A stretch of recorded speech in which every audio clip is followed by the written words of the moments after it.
Cooper! I want a position and bearing. I want to be the move in 3 minutes. On it, Sarge. It starts off as being kind of almost like a TA training film. And then it develops into a chase, and then it develops into Zulu. Some fantastic action sequences, some good dialogue, some good gags. You actually give a shit about these people. I'm making a soldier movie with werewolves. I'm not making a werewolf movie with soldiers. Spoon, Terry, you're on stag. Joe, for fuck's sake, get off your big fat lardy ass and make like a soldier. It is about a bunch of British squaddies out on exercise in Scotland when they get attacked by a pack of werewolves, and they take refuge in a farmhouse, only to find out that the farmhouse belongs to the werewolves and the werewolves want in.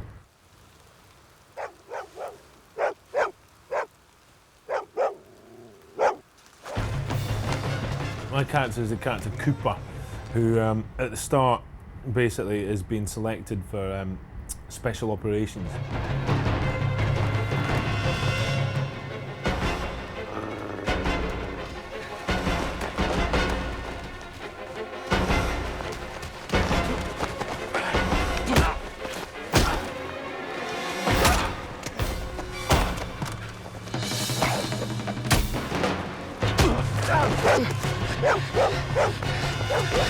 Nice try, Private Cooper.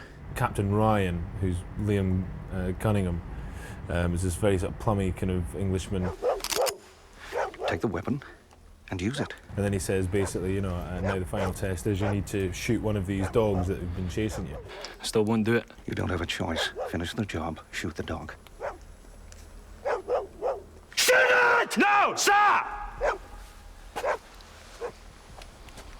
What use are you to my team if you can't even kill a dog? I didn't say I couldn't kill a dog, Sap. I just will not kill that dog for no reason. You'll bend, Cooper. I don't need a man of conscience. You're failing me for this. You failed yourself. We're on a different level here, Cooper. For that, I need men of action. Not deeds. No! This guy is the penultimate villain. You will be astounded by this guy. He really makes you love to hate him. So that's kind of Cooper at the start of the film, really. And so he's just a squaddie. He gets sent back to his normal squad. They go out on a mission. They don't know why. It's a training mission in Scotland. They don't know why they're going out. Right then. Time sync. My character is Sergeant Harry G. Wells. I've got 0730 coming up in 3, 2, 1. Check. Bollocks, I don't believe this. What is it now with the spoon? Flippy, watch at the barracks, Sarge. I take a breather every once in a while, son. You live longer. Yeah, Harry Wells, who's kind of salt of the earth, experienced soldier. The only guy out of his squad that's actually seen combat about 3 times. And they're on basically he's a sergeant in command of this platoon squad, and they're sent on an exercise against a kind of special services operation. There's been spooky stories about people disappearing, sort of urban myths. It's true. Just last month, a young couple were hiking through these woods. They set up camp somewhere near here. During the night, something happened. Mountain rescue team found the remains of the camp a couple of days later. The tent was ripped to shreds and there was blood everywhere. The paper said it was a monster like the Beast of Bodmin Moor. Locals claimed it was an escaped lunatic. But no one's been caught, so nothing could be proved either way. Every year, more and more people come through here. Every once in a while, they don't come back. No trace, no bodies, just disappear and never seen again. Special Weapons Division have given him authorization to use these boys as bait to attract whatever animal is attacking backpackers and various individuals and tearing them asunder.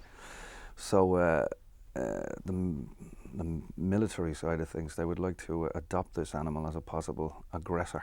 Contact camp. Tell them the flock is heading for the fold. The villain Ryan, who is like the complete dark side of Sergeant Wells. I mean, he's kind of like Cancer Man out of X-Files in the sense that he knows all the secrets. He's been there. There's nothing that will surprise him. And he's just plain malicious. he will take it to every possible level. You know, he will go all the way to get what he wants. And he's arrogant and selfish and cruel. We either stay and snuff it, or we'll go and snuff it. Decisions. Laugh. I nearly died. He's one of those guys you love to hate, you know. He's probably not the best friend to have in the world if you're out for a good time, but if you're in trouble, he'd probably be a bit of help to you. But no, loyalty wouldn't be his his middle name, to say the least. Anyone not carrying live rounds, I better do so. Bruce. It won't make any difference. They won't die. Yeah, well, this gives me a better peace of mind, sir. You want peace of mind? Run for your lives before they tear your legs from under you. Now you just shut up like a good gentleman. You are scaring my lads. Basically, he's their mother, their father. He's whatever he says, whatever he barks, they obey, basically. So under great sort of stressful situations and things like that, that's exactly what you kind of need. You need someone who is confident and sure-footed. And, but I mean, if you've seen any kind of documentary or anything like that, it's always the sergeants that really are the people that get the men to go over the top and do these ridiculous acts of courage. He has a genuine concern for his troops. I mean, they're his mates.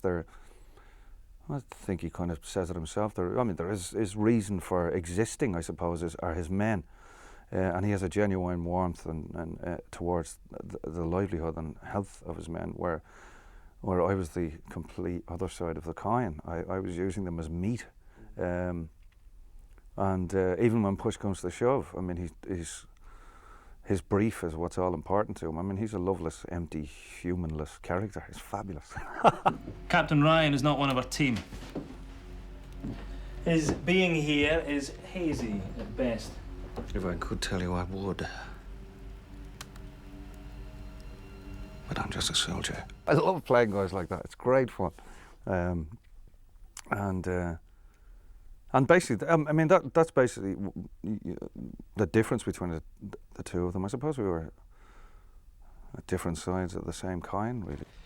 Yeah, Spoonie. Oh, smart. Because it's nice and new and shiny doesn't mean it's worth shit. Remember, I want that back, son. What about you, Sarge? Well, I'll count, won't I? A picture like this, in choosing actors for it, is very difficult because in England there is a snobbery attached to a genre picture, and we've been incredibly lucky to get such a high caliber cast. Sean Pertwee is one of my favorite actors and has been for a long, long time. Kevin McKidd was a wonder in Trainspotting, and we were very, very proud to get him. Liam Cunningham, who I was aware of but did not know his true ability, totally wowed me. I wanted to get the best actors because I wanted the soldiers to be as authentic as possible, and if they became real, then the fantastical element of the werewolves becomes more real because of it. We make that foundation of reality and the grittiness and the drama, and then add the fantasy level on top of it, so you can't sort of shatter it so easily. If the soldiers aren't real, then you've got nothing to build on. And Neil very cleverly said, look, I'm making a soldier movie with werewolves. I'm not making a werewolf movie with soldiers. I read it and I just thought, this is actually really quite good, you know what I mean? There's some fantastic action sequences, some good dialogue. We basically started pulling out the Bruce Willis lines. Some good gags. You actually give a shit about these people because, I mean, most horror films, it's like they're just total kind of cannon fodder, really. Well then, Bruce, what scares you? The self-destructive nature of the human condition. Just taking the piss now. What do you think, sir? How about you then, Spoon? Castration. There's no argument there. Joe? Only one thing guaranteed to put the shits at me. A penalty shootout. Figures. Teddy? Watching a penalty shootout with Joe. My father asked me what this film was about, and I said, well, it's a bit like Zulu, Dad, you know. It's a lot of soldiers up against, not Zulus, but werewolves, and it's their relationship, it's their camaraderie, it's their looking after one another, and how that gets broken down by this incessant attack that takes place on this house at night. You know what this reminds me of? Rorke's Drift. 100 men of Harlech making a desperate stand against 10,000 Zulu warriors. Outnumbered, surrounded, staring death in the face, not flinching for a moment. Balls of British steel. You're bloody loving this, aren't you? The fact of the matter is, there's an enemy, and once the guys get over the fact that there's these big things, whatever they are, they're basically just the enemy. And like I said, it's like Rorke's Drift. It's just kill them. When these guys start being heroes, it's because they don't want to be decapitated. Not because, you know, it's not a case of, okay, boys, let's switch on our heroism. You know, it's purely survival stuff. You know. Target! Covering fire!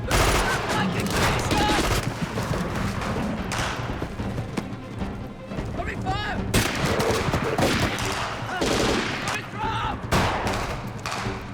When we see these beasts, we're kind of going, what? It's not a case of, oh, they're upon us. It's soldiers versus werewolves.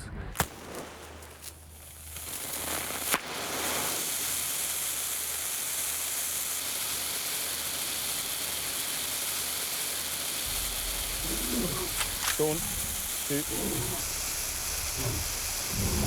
Don't stare back. I can't help it. Go!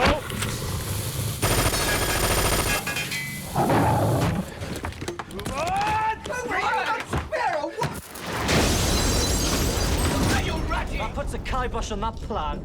That was my car!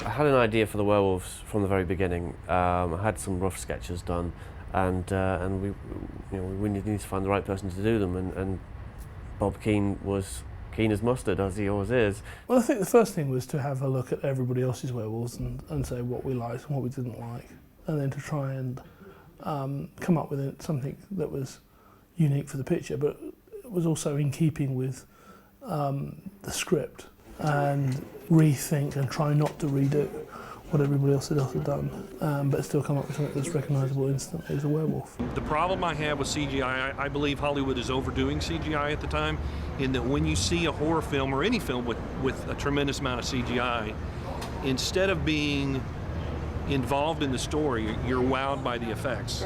And rather than saying, oh my gosh, I'm scared, you're saying, wow, that looks great. And it takes you out of the story and away from the character. And truly what you should be doing is feeling for the character, knowing what he's going through, and putting yourself into the movie. And with CGI, it's hard to do that.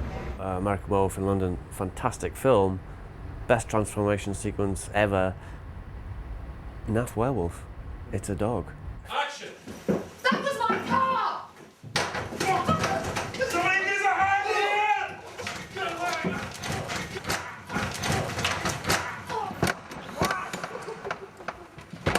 Whereas The Howling, which again, love the film, great werewolves, but you hardly see them. They're the best werewolves, but you hardly see them at all. So I wanted to do a combination of getting werewolves that I imagined, which are like very, very hyper-real, hybrid of humans and wolves and like 7-foot-tall monsters, and make the best werewolf movie ever. We kind of pulled the chest and the rib cage forward like a whippet. Didn't want to do a great huge muscle suit with great bulging biceps and what have you, so we left the arms, the upper arms anyway, as pretty close to human as possible. Built up the forearms, built up the hands to give it a kind of more comic book kind of look. And the same goes for the legs. Particularly when they wear the leg extensions, they tend to have slimmer upper legs and then fatten out towards the bottom. It kind of gives them quite a stylised look. The stilt itself, as you can see by the shoe, the stilt extends from the normal ankle point down. It's incredibly uncomfortable. Your foot is locked in a pointed position. You can't move your ankle, you can't wiggle your toes. It's very, very painful, and cramps start setting in quite quickly. The guys have been wearing them for up to sort of 4 or 5 hours. Unfortunately, that's waiting to get on set. Actual work on set, an hour maybe. Friggin' Joe. Well done, guys. The mechanical heads have 24 servos. The functions are the ears can go all the way forwards and all the way back. It has eyebrows, top and bottom, sort of squinting, eyes left and right, up and down. The whole front of the nose can lift up, the lips can snarl, and the jaw has full movement on it. So there's a lot going on. This is a physical movie, you know. These guys have been wrestling them, kicking them, fighting them. You can't do that to CG, not in the same way, and the actors don't like it. We had a great moment when we first brought the werewolves on. The movie had been shooting for a few weeks before most of the werewolf stuff was here. And Kevin came out and said he wanted to look at the werewolf. He was shooting a scene inside the set. We was outside. And we showed him the animatronic and he went, oh wow, you know, that's really given me a boost. And he went back inside, knowing what he was supposed to be scared of. You can't do that with CG, you know. You can't say, oh well, over there's going to be a big tyrannosaur in a minute, you know. Well, not in a minute, in about 10 months' time, you know. But be scared of it. I think latex wins over CGI on this particular movie because you can't have the slime, you can't have the blood, you can't have all the things that make this visceral and gripping and real. And if you could have it, you couldn't afford it.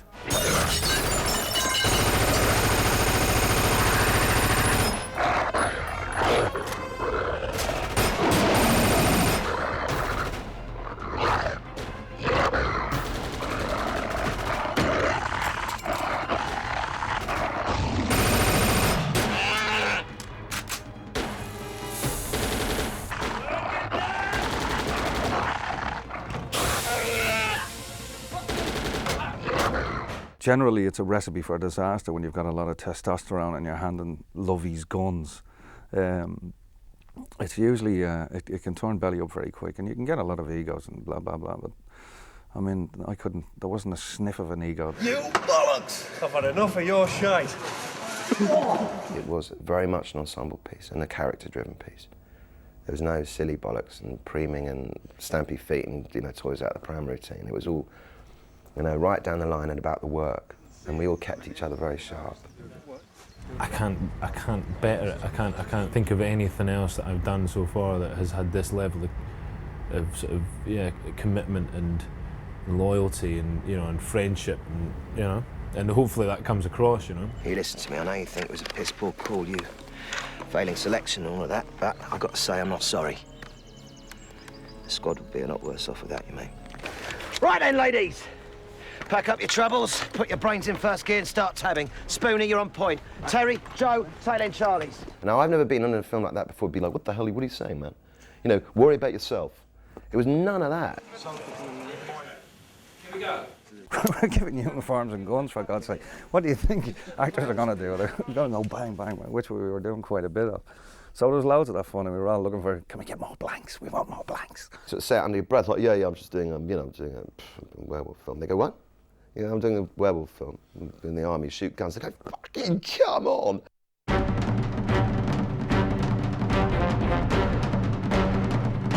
If 10% of the fun we were having while we were making it makes it onto the screen, this will be worthwhile seeing. It's like Private Ryan with werewolves instead of Germans. It's like, it's that intense.